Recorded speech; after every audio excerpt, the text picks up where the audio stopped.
Now, allow me to call on stage Madam Nonhlanhla Dlamini to come share with us her presentation on amplifying all voices, creating truly inclusive organizations and communities.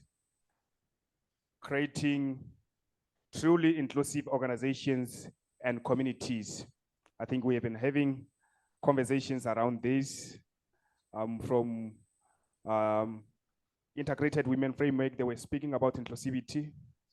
The OLDN as well, most of their presentation as well, if you look at it, the key word there was inclusivity. So we welcome Madam Nonhlanhla Dlamini to come share with us on amplifying all voices, creating truly inclusive organizations and communities.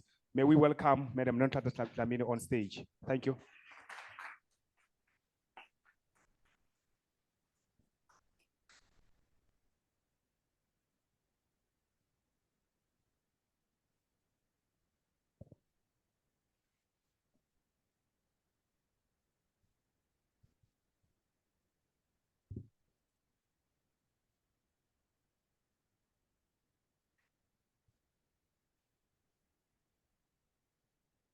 While as we're still waiting for her to project, or you'll be ready. Okay.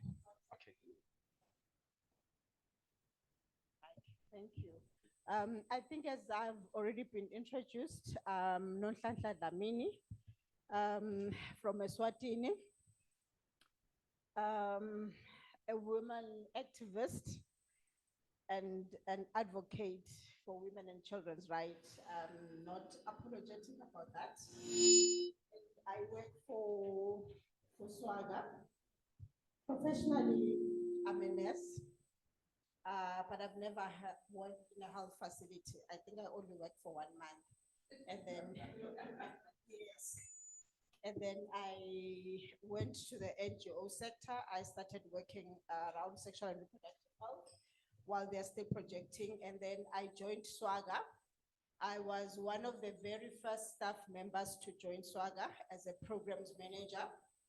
And then 5 years later, I became the executive director, a position I held for 5 years. And then I left and joined the race to parliament. For quite some time, I was advocating for women to be in parliament, and I would be part of the campaign for Vote for a Woman. And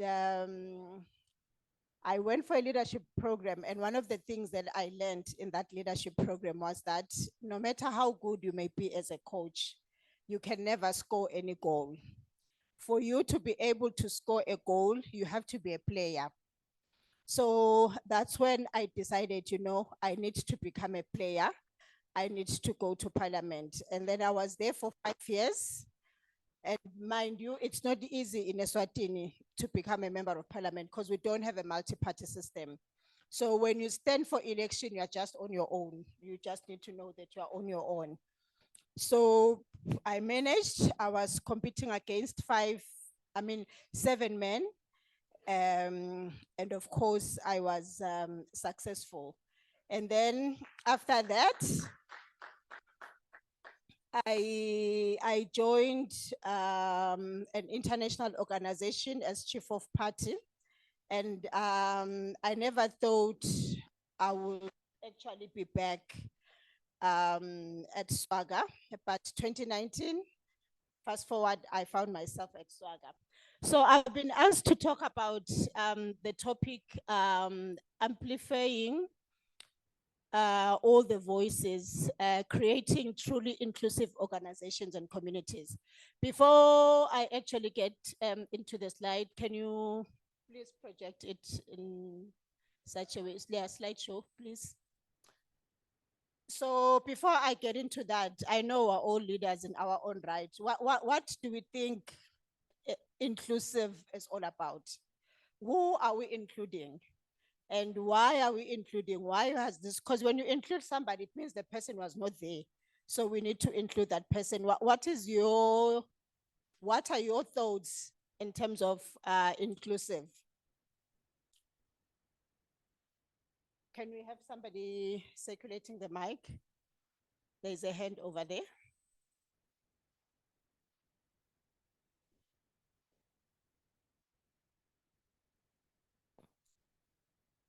Uh-huh.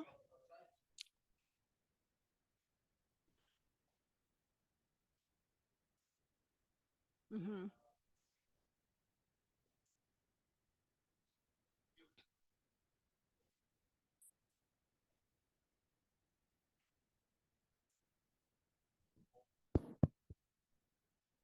Mm-hmm. Well said. Anyone else with a different view?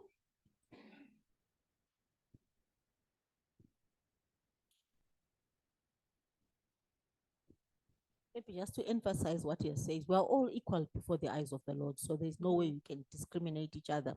We're all from the same creation. Okay, thank you. We are very, I know most of us in our organization, we have these values. We are non-discriminatory. We say all sorts of words to sort of look good. But in reality, when we get into the recruitment process, we then have a ceiling of some sort that actually avoids other people from actually being included. So the issue of inclusiveness, it's that we don't just put it on paper, but we practice it. If I may ask, genuinely, how many of you have employed people with disability in their organizations? Let us be honest. We have? Okay, I'm happy to actually see those hands. I'm just making an example because some people will not employ people, not because they're not capable, but because of their disability. In some other areas, for the longest time, even in Eswatini, all the banks, empty positions were held by men. And not because we didn't have women who are qualified.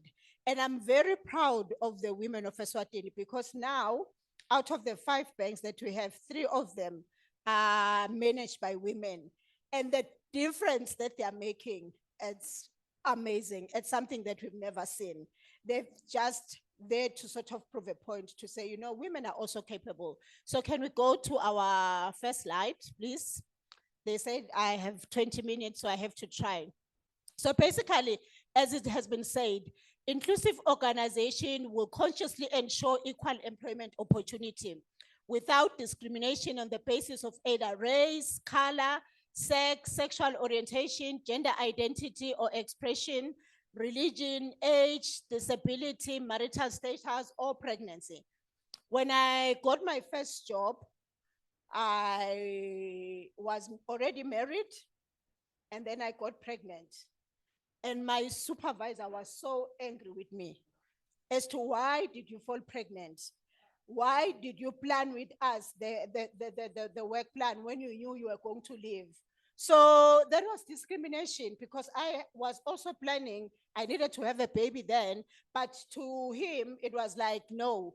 And I know there are some other organizations who will not employ women just because they're in their reproductive age. So what do? You call an interview, you have one woman who's capable, but she's highly pregnant. Chances are you will not employ that woman because she's highly pregnant, she's going to deliver, she'll need maternity leave. So that's what discrimination is about. All workers and job seekers have the right to be treated equally, regardless of any of the above, other than their ability to do the job. As you can see from that picture that has covered my slide, you need to have everybody, even one who's in a wheelchair, and not only bring that person on a wheelchair, but also make the environment conducive for that person. Is she able to go to the bathroom? Is she able to access the building? One of the things that I did when I come back in the spirit of inclusiveness, our way to the office has got steps. I had to put a ramp. It didn't even cost much, but I had to put a wheelchair ramp so that I demonstrate that, you know, we are inclusive, so that even a person that has a wheelchair is able to access the place. You go to some of the facilities, even hotels, you have to lift a person up. I was actually looking at the hotel where I'm staying, and going to the restaurant, you need to be lifted up because there are steps. They can't even make a wheelchair ramp. So also, as we do this, we need to be ambassadors and advocate. When you go into a facility, You tell them, this is what we're asking for. If you are not going to do this, I'm not booking myself in this hotel again. And that is how we are going to see the change that you want. Next slide, please. Can I have the next slide? When we talk of inclusion, it means that people across varying identities are valued, because that is what is important. They are welcome, respected, included, represented, and most of all heard. As you can see the picture on the right, these are different straws. But if you go to any restaurant and they give you any of these straws, you'll definitely take them. You're not even going to question, would say, why am I getting a pink one or a straight one or a bended one or whatsoever? So that is what inclusion is about. And then being able to have them have a voice. They should be able to speak. Don't bring them as a token, but also make sure you get their views. And also inclusion requires actively, persistently, and systemically engaging diversity and fostering equity and social justice across all aspects of the institution, including actively identifying and removing systemic barriers. Sometimes you have these systemic barriers. I would make an example with the organization that I work for. SWAGA was initially standing for Swaziland Women Action Group Against Abuse. And back then, they were clear that they didn't want male to be employed in the organization. Those were the founders. So when I got there, because I've always been open-minded, I was doing a lot of education, going into the community, and then people were saying, you are a women's organization, you're also having men that are being abused. And then we'll say, no, we also help them. But they said, how come you don't have men in your team? So I had to try and explain to the board. And initially they're like, no, we don't want women. So those are the systemic barriers. And one other systemic barrier, and I've been speaking to them about it, is they don't want an executive director that is male. So they've actually made that, that's a systemic barrier that I'm talking about. So next slide, please, it's okay. So when we talk of diversity and inclusion, those are the things that we're talking about. We've already highlighted some of them.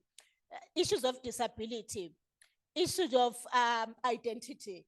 I've had the opportunity of working with the key population, including the LGBTQI, and they're so frustrated. They say, you know, my CV is so good, I apply, and then they call me for an interview.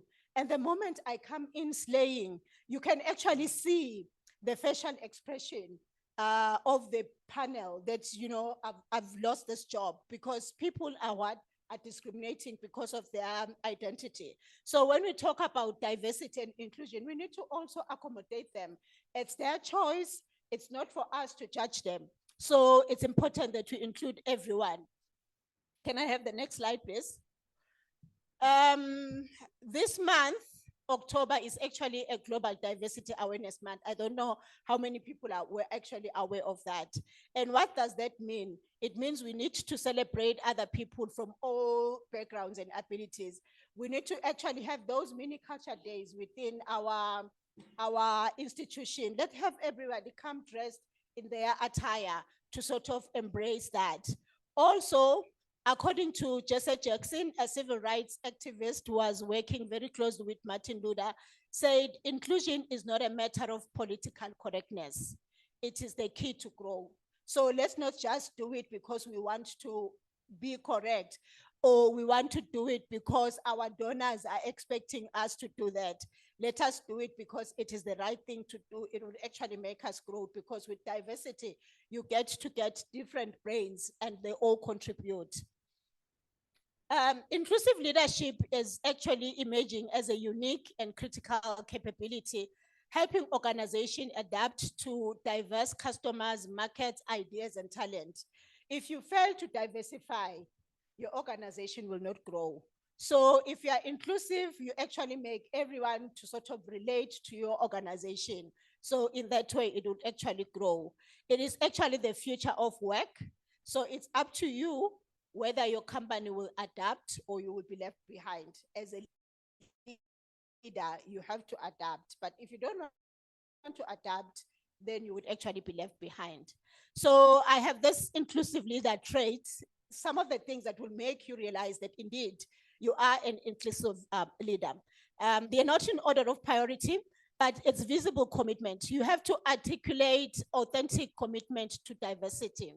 Challenge the status quo, hold others accountable, and make diversity and inclusion a personal priority.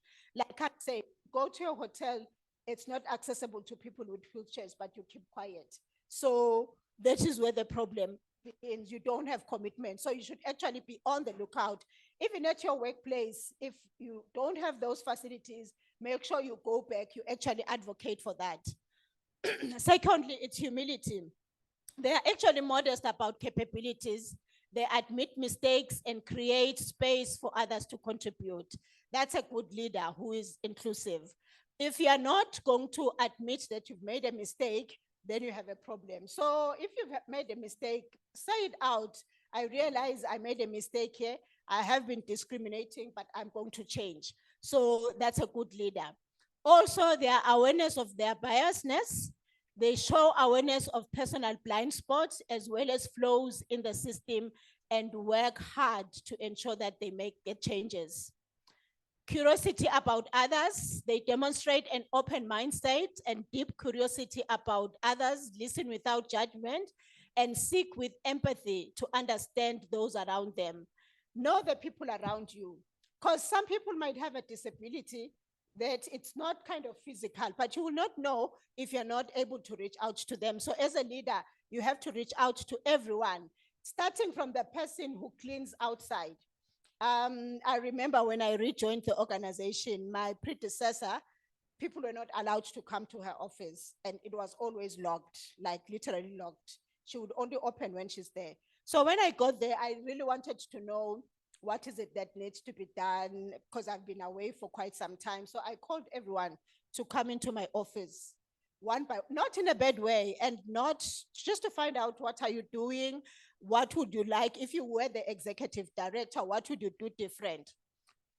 People were so scared. Like, you know, to come to the executive director's office was, I don't know what. Some were literally shaking when they were coming into my, like you could actually see them shaking like wood. And I would say, no, feel comfortable. Let's talk. And then as we start to engage and talk, and then they relax.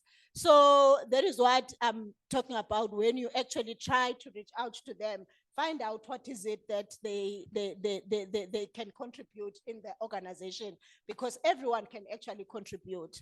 And then cultural intelligence, they are attentive to other cultures and adapt as required. So we have different religions, we have different cultures, so accommodate them. It's not your culture, it's their culture. So you need to embrace them and make them feel wanted and comfortable. And then effective collaboration, they empower others, pay attention to diversity of thinking and psychological safety, and focus on team cohesion. Because there's this kind of silos that actually happen in organization.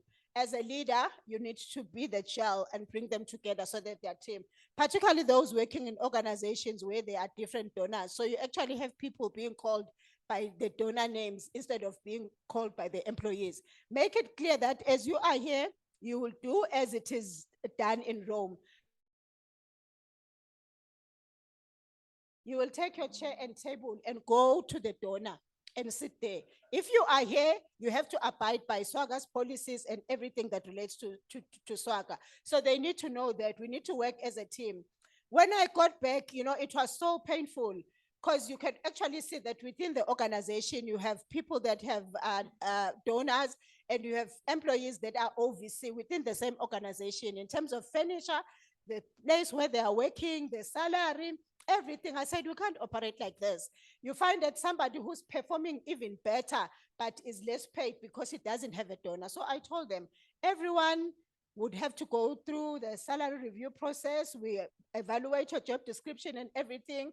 We start on a new page. You are going to be paid according to your job description and what you are doing. Before you realize, people are raising their salaries. I'm like, what is happening here? No, it's their donor. I said, no, we're not going to work with donors here. We are going to work as an organization. So that is very important as a leader, that you are actually consistent. You treat all your employees equal. I said, if we haven't been able to raise money, it means we're not all going to get a raise. We'll wait until we have enough money. And then when we raise for everyone for cost of living. So it's very important. And then as I go towards the end, one of the other things that some other employers have adopted, it's the blind hiring. What you do in the blind hiring is a strategy to actually help diversity.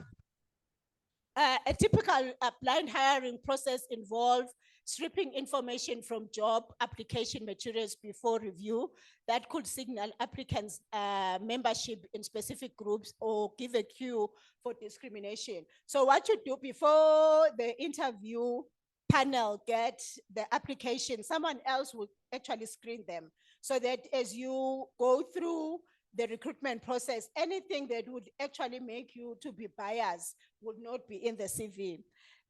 This idea, can I have the next slide, was actually originated from the orchestra study, which was done in 2000, where they began hiring more women because they were biased in that they actually getting more women who were singers. So even women who were singing better than the men, they were not employed for some reason because they were women. So they decided that they would actually be singing behind. So all they hear, it's the voice and not the sex of the person. So they realized that by so doing that, they actually had more women who qualified now rather than what they were doing before, when they would actually see who they are. In conclusion, we look at diversity and belonging using the DIP, which is the DIP. DIP, the party analog.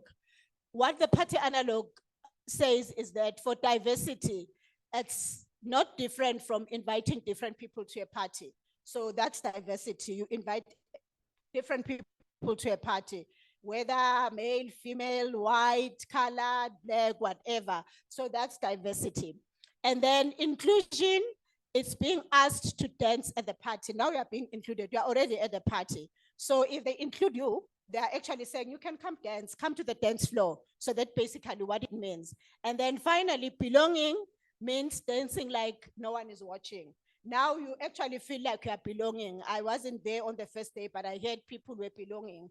Like they were dancing like nobody is actually watching them. So that's basically what diversity is all about. You invite everyone. As you send your application, everyone is actually invited. And then you get them to be at the dance floor and dance. And then you actually be a wild animal in your dancing. So you actually belong. Thank you very much.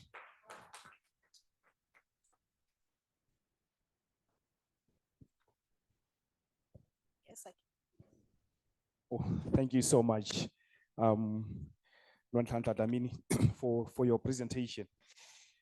Any takeaway from her presentation on inclusion? Any takeaways? I think I got a lot of takeaways. Are we going to have, I'm going to pick two, then we can proceed to the next session. We have three, we have four, okay? Thank you, Matt. That was powerful. No wonder you're an activist. I can feel it, I can smell it, I can touch it. Well done for all the great work that you're doing. I just wanted to make an observation first, and then I want to ask to all of us in this room. So the first one is, within the women's movement in Zimbabwe, we had a similar problem where women's organizations would not want to hire males because it dilutes, after all, the males have been enjoying all these benefits. And therefore, it was actually a very deliberate strategy to ring fence certain positions so that women could also access decision-making positions that were very difficult to access because of the patriarchy. And yes, it can be viewed as a structural barrier, but for me, it's part of the affirmative action that we need to do to push. And until we reach the 50-50 target, we might need to continue like that. That's me. Then secondly, I wonder, so May, you're talking like a typical activist, and I love it. But it just occurred to me that we actually, I don't know how many of us are working in the civil society sector, because it feels to me like there are not many of us. This language and this way of doing things, we're very comfortable with it because of our orientation in that particular sector. So my question is, to most of us who are private sector oriented, is what Mimi has shared something that you can relate with, and this value of diversity and inclusion? It's a value. It's a very powerful value that speaks to social justice and all that. To what extent do you equally ascribe to this in the private sector? And how are you walking it, talking it, promoting it, so that it doesn't create the them and us mentality? Oh, this is a thing for the civil society. Those people, it's a donor-driven thing. Because for me, it's not just donor-driven. It's about being humane, just loving each other for how God created us. But I see a lot of biases that are attached with this course, with this agenda. And I've not even heard any from the presentations speaking to any such value, or even, I don't know. It just occurred to me that I needed to ask this question. And I want an answer. Thank you.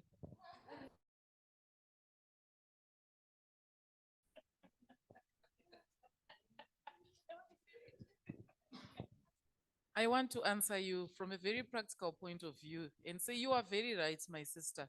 The thing is that when we go into the private sector workspace, a lot of these issues seem like concepts that are meant for activism and they're okay in another part of the world. And when we are looking in the private sector, these things seem like they do not exist to us. Let me give you a very practical example, something similar to what happened to her. When I became CEO in my second year of practice, I always use this statement and then people correct me. I made the mistake of falling pregnant. I said, and it's not a mistake. But you know why I always use this statement? Because I was made to feel like I made a mistake of falling pregnant. And the workplace was not very accommodating. And the corporate sector was not very accommodating. And I always tell people that I gave birth on Tuesday. On Friday, I was sitting in the boardroom in a full board meeting, and my baby was sleeping behind the printer in my office. And if the baby cried, I would have to excuse myself, go and breastfeed for 2 minutes and come back until the baby was 6 months, because the corporate sector said it's not our business that you had a baby. If you wanted to be CEO, you had to make sure you timed your childbearing accordingly. My HR is here. She is here. Ask him. I did not go a single day on maternity leave. If I'm lying, he can tell you that. But you see now, let me tell you, let me bring it home. When this experience happened to me, at that stage, to me, it did not click that as the CEO, I could change the narrative. Do you see? I also got hardwired into saying it's normal for me to be treated this way. It's only when you then get exposed to narratives like this by going out there, because now I go out a lot. That's when I realize. And we have now started to make inclusive policies in the workplace. No one has yet fallen into a scenario like mine, but if you were to fall in there, at least now our policies are now more inclusive. Had we remained closed, like I said yesterday, someone else would go into this trap, I would treat them exactly the same. Because I'm in the private sector, and I would say, if you wanted the job, you should have timed your pregnancies. So yes, there's that them and us. It's time that even that civic society has to take these corporate leaders like me who are hardwired and bring them and say, you are human and you are dealing with human beings who deserve to be treated like human beings, and we need to be inclusive.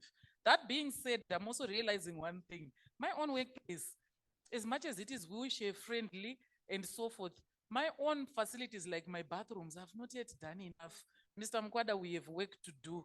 Just because we do not have somebody with special needs does not mean we may never have someone. So we need to start working on that.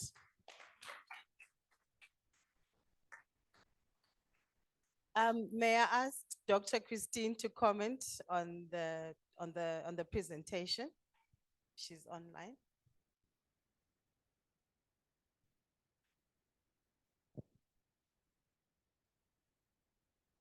Madam Christine Musibe, if you are available online, kindly comment on the presentation that was made by Nonhlanhla. Whilst we are waiting for her, we can continue with the comments on the.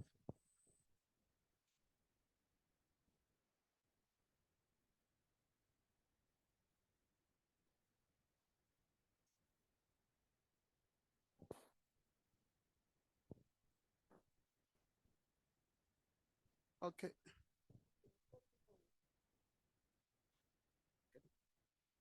Okay, thank you so much. Presentation, which is real. I just want to also maybe add on to the voice that I remember very well some time back when I was working for the then PTC, and we were interviewing for bank clerks in POSB, those who know POSB. So this young lady who came for the interview had just, lost her husband in a car accident, and she was pregnant. So because I'd heard the story, I recruited her. Huh? I tell you, I was in trouble thereafter, because then POSB was reporting to PTC. I had to be called names, and I said, no, unfortunately, we've entered into a contract. I can't just, terminate it. And exactly like what my sister said here, that young lady delivered, and within like 2-3 days was back at work, breastfeeding. And thank God, of course, as I am speaking right now, I think about maybe 2 years ago, she got in touch, and she still remembered me. She said, you know what, I just want to tell you that, that child is now married. I remember how you recruited me when I was pregnant. I'm so grateful. And at that time, it was taboo. It was unheard of. It wasn't happening because the labor laws would not allow it. Thank God, in Zimbabwe, we've moved from that, scenario. Now the labor laws are non-discriminatory. You can employ somebody who is pregnant today, they can go on maternity leave tomorrow. So I think as a country, it's also the labor laws which were not accommodating, which have since, shifted. So that one is, I'm happy that we got that step. Yes, definitely. Yes, yes.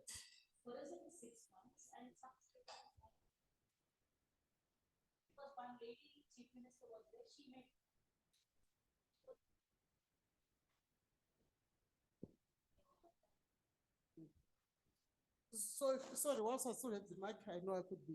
I'm worried though about the issue of budgeting for programs. It's a pattern that I'm hearing, but the question is, those who are in that sector or in that space, why is it that we are having this problem? Is it because the donors would have actually stipulated the conditions that the money is going to be used for, salaries for the staff employed for that project, blah, blah, blah, because it cannot be coincidence that we are having this conversation is a challenge.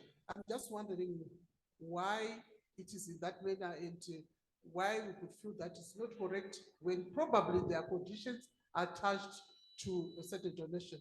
I submit. Thank you.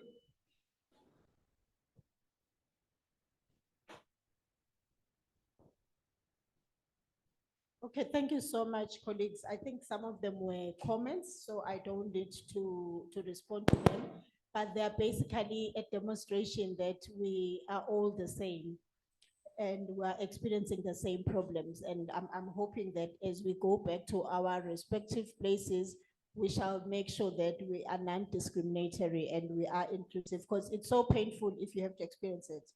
And then the one question that I felt was a question was the issue of donors and how it actually happens. I don't know what actually changed the landscape, because back then you would have a proposal and you would have everyone being covered, 100% covered. But now what is happening is you find that the donor will find certain staff that are like 100% on the project. And then a person like myself, who's the executive director, will probably get a certain percentage, which then becomes another stressful thing, because if they are giving you 10% or 20%, you can imagine how many grants do you need to have in order for you to get a salary. So what then happened is some of the donors are like good, and they would also build in increment at the end of the year. And then even the salaries, they would actually be paying much better. So also there's a mistake with the organization in not having a clear structure of salaries, because every donor that comes in needs to fit into your scale. But I know some donors are very hard to deal with. They would not want to do that. And then you also again need to be a firm leader to say, you know, you either take our structure or you take your funding. But you really need to be strong to be able to get to that level, because we need each other. So it's basically created by donors. So you find that within the organization, you have donor X, donor Y, and they are all different, have all different requirements. So you have to kind of abide to what it's all about. So what I have done coming back, I had to work with my board so that we tell the terms to the donor to say, this is how we operate. Because once you have something down as a policy, they are kind of accommodative to that. But if you don't have a policy, they will basically tow you around and make you do what they want. So I think basically that is where it actually comes from.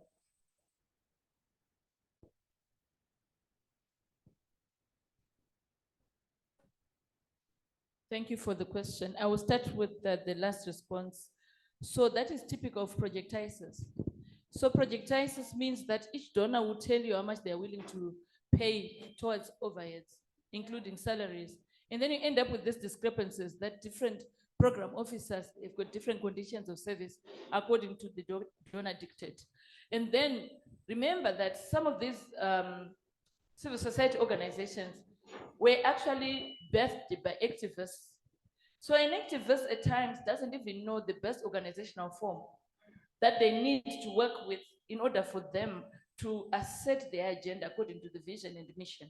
And therefore, because I am only an activist, it then speaks to me to issues of capacity and competency to then be able to negotiate and push back when the donor is insisting that they will not pay X, but they will pay Y, like she has rightly said.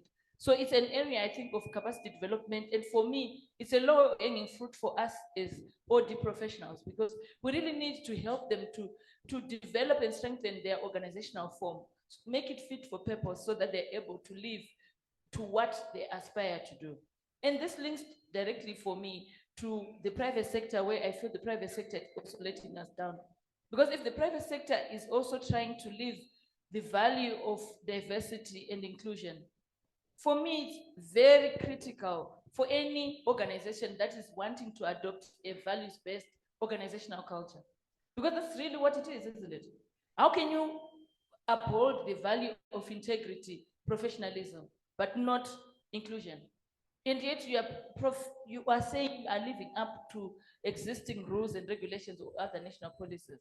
So for me, one of the policies that I would also want to encourage private sector, if you're not already applying it, is the decent work agenda that is being pushed very strongly through ILO. Because within that, there are very clear parameters for conditions of service. How do you create a decent work environment for women? The banking sector in Zimbabwe is worse. It has the worst conditions for women. And yeah, let's talk a bit more about that. I am quite interested. As a banker, I would like to disagree.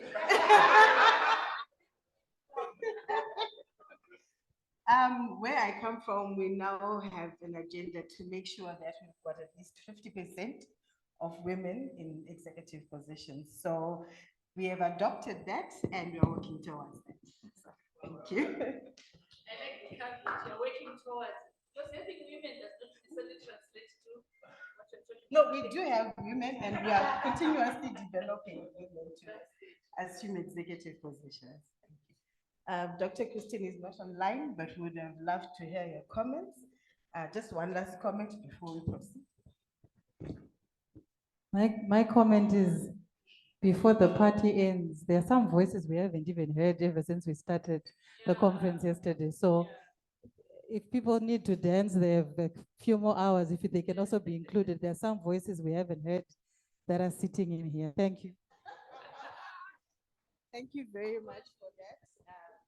I think it's important for all of us to participate and be engaged so that we benefit from the discussions that are ongoing.